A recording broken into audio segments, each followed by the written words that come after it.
आज आंदोलन करने की याद मेरे मुख्यमंत्री नीतीश कुमार जी को 19 सालों के बाद आई है। इन 19 सालों में क्यों नहीं मेरे मुख्यमंत्री ने विशेष राज्य के दर्जे की मांग की।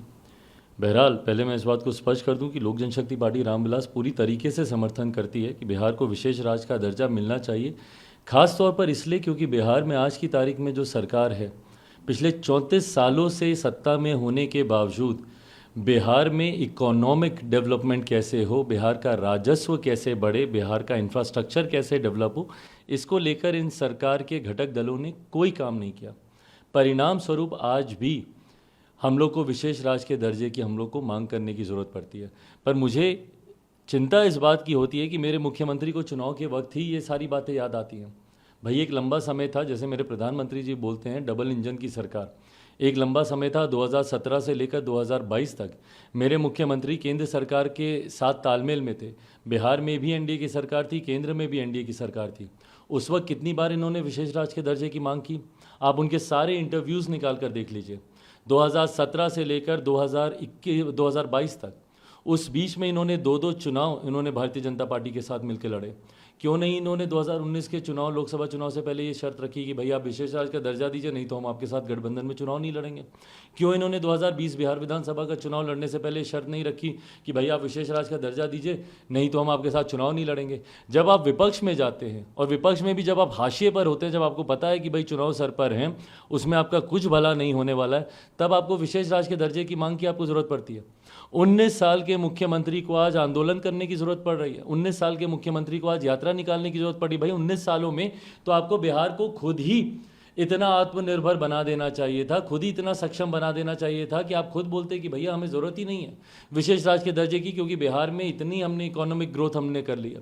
पर हकीकत है इनकी नीतियां ही जिम्मेदार हैं बिहार को पिछड़ा बनाए रखने में। और यही कारण है कि आज 19 साल के बाद, और 19 साल तो सिर्फ मैं मुख्यमंत्री का जिक्र कर रहा हूँ भाई, आप इस सरकार को देखिएगा, गठबंधन की सरकार जिसमें राष्ट्रीय जनता दल है, 90 के दशक से 34 सालों से ये लोग सरकार में हैं, और 34 साल सरकार में रहने के बाद आज भी अगर इन लोगों को विशेष राज्य के दर्जे की मांग करनी पड़ रही है तो शर्म आनी चाहिए इन राजनीतिक दलों को, इस सरकार को और इनके नेताओं को, क्योंकि इनकी गलत नीतियों की वजह से, इनकी विफलताओं की वजह से आज बिहार का ये हाल है। आप लॉ एंड ऑर्डर को लेकर लगातार सवाल खड़े कर रहे हैं। भाई बिहार में लॉ एंड ऑर्डर आज की तारीख में बचा कहाँ है? आए दिन हत्याएं हो रही हैं। बिहार को 3 चीज़ें गवर्न कर रही हैं आज की तारीख में। एक, बालू माफिया, जिसका उदाहरण हम लोगों ने देखा। एक दरोगा की हत्या हो गई, एक युवक 28 साल का युवक, उसकी ट्रक के नीचे कुचलकर उसकी हत्या कर दी गई। तो एक बालू माफिया, एक भू माफिया, और तीसरा सबसे बड़ा बिहार में शराब माफिया।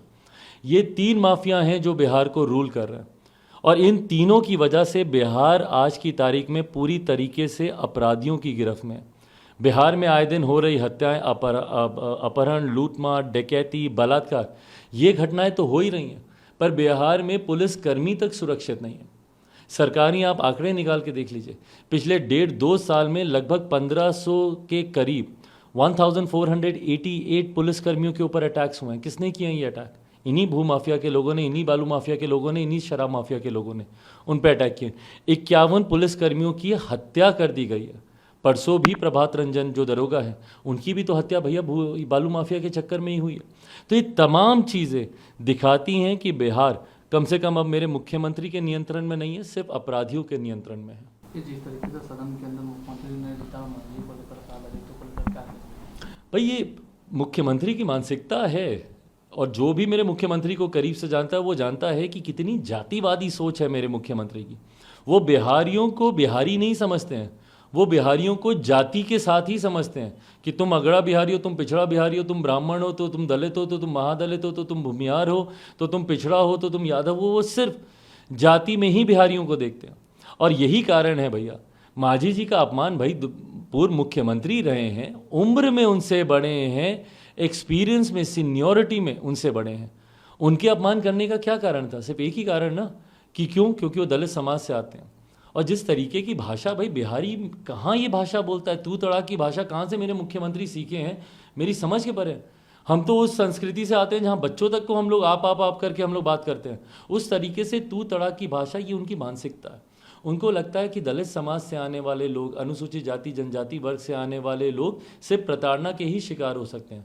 उनको सिर्फ हीन भावना से ही देखा जा सकता है। और यही मानसिकता उन्होंने मेरे नेता, मेरे पिता के साथ भी उन्होंने दिखाई। 2005 से लेकर अभी तक भले उनकी पार्टी को तोड़ना हो, उनको अपमानित करने की बात हो, विधानसभा में के ये राज्यसभा के चुनाव के वक्त जिसका जिक्र प्रधानमंत्री जी ने किया, किस तरीके से उनको अपमानित करने का काम मेरे मुख्यमंत्री ने किया। क्यों? क्योंकि उसके पीछे की सोच ही यही है कि कोई दलित व्यक्ति, अनुसूचित जाति से आने वाला व्यक्ति कैसे आगे बढ़ सकता है।